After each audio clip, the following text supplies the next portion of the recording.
Isa ng institusyon dito sa Baguio City ang dormitoryong ito. Liban sa mga profesional na nagtre-training dito, marami na rin bakasyonista na kundi man pansamantalang tumira rito, ay tsak pamilyar din sa lugar.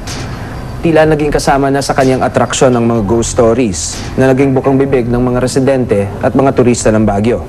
Ngayon araw na ito, pinoonlakang kami ng mga tagapamahala ng lugar para magsagawa ng paranormal investigation.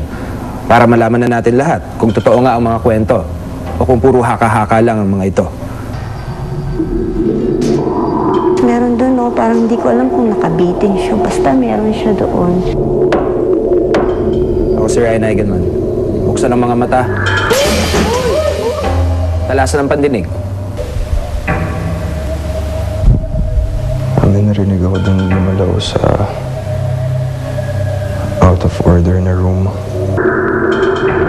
Palawakin ang isip. Come on, if you're pissed off with me, do anything. Come on. Hindi, ha? Hindi. Dalang mundo ay nababalot ng misteryo. Absolutely totoo yan. Kasi unang-una, hindi ko talaga nakita yung taong mo nakaputing yan.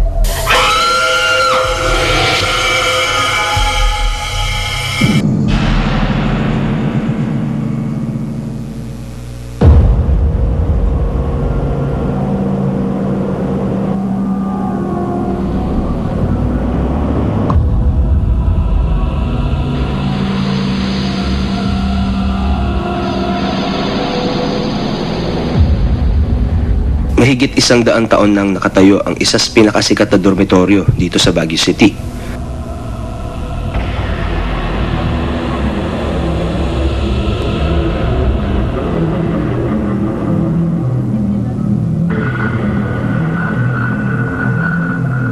Ang mga Thomasites o yung mga gurong pinadala ng Amerika sa Pilipinas noong World War II ang unang gumamit sa pasilidad na ito. Noong panahon ng mga Amerikano, no, nagpakalat ng mga gurong Amerikano sa iba't ibang bahagi ng Pilipinas. At tuwing bakasyon, taon-taon noon, sa Baguio, no, sila ay nagsama-sama at ito ngayon naging Teachers Vacation Assembly. Nagsimula muna ito na mga tent nga lamang. Teacher training kasi yon, di ba? Mga gurong Amerikano sila. May mga profesor mula sa Amerika na pumupunta rito at nagbibigay sa kanila ng lektura sa iba't ibang paksa. Mula sa maliit na camping site, nagtayo ng iba't ibang pasilidad ang mga Amerikano. At di kalaunan, ang mga dating tent naging dormitoryo na.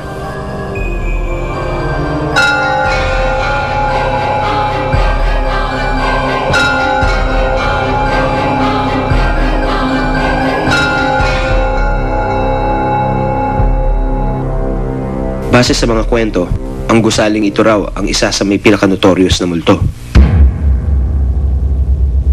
Kakaiba raw kasi ang paraan ng pag-welcome nito sa mga bagong bisita.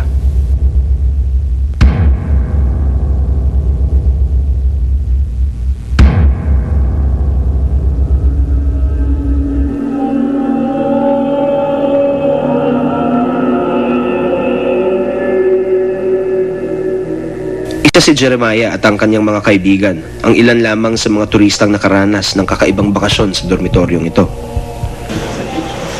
Maniwala ka naman. Ay, ang dami kayang kwento. Saturday night po, after po namin manood ng TV, matutulog na po sana kami. Bibigla pong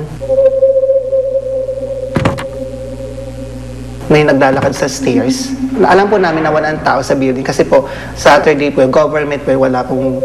Tapos kami lang po talaga yung tao, 4 lang, tsaka isang guard sa baba.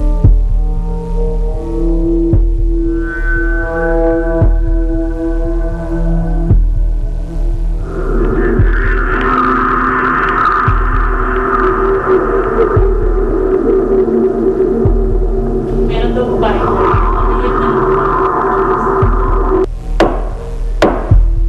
Dami yung kumakato? Sa kabila lang.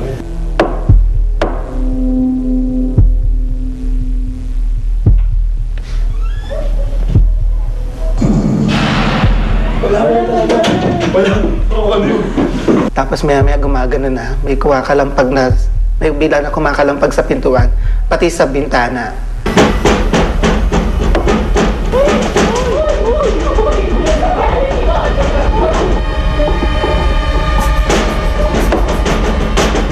by the span of 15 to 30, na continuous siyang nagpaparamdam, kumakapo, then the rest of your surroundings sobrang maingay. Siguro that's the sign na we are not welcome. Ganito rin ang naging karanasan ng ibang naging guest sa gusaling ito. Ang tao lang po ako sa kasi kuya ko. Tapos yung mga barkada niya po, nagsha-shot sila, maingay po sila. Tapos dyan po sa may second floor, yung ilaw po sa may CR malapit sa amin, nagpapatay sindi po yung nag-iingay sila kuya ko. Parang meron sa likod mo, parang may nakatingin sa'yo. Ayun!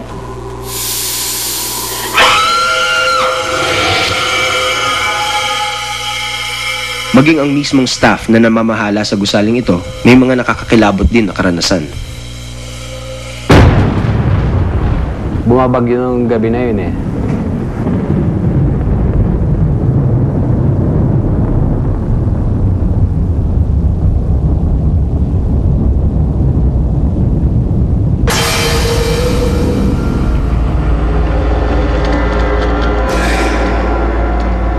Nakadamit babae, pero ang nakita ko lang yung sa may bewang hanggang siguro hanggang balikat lang sa may braso niya.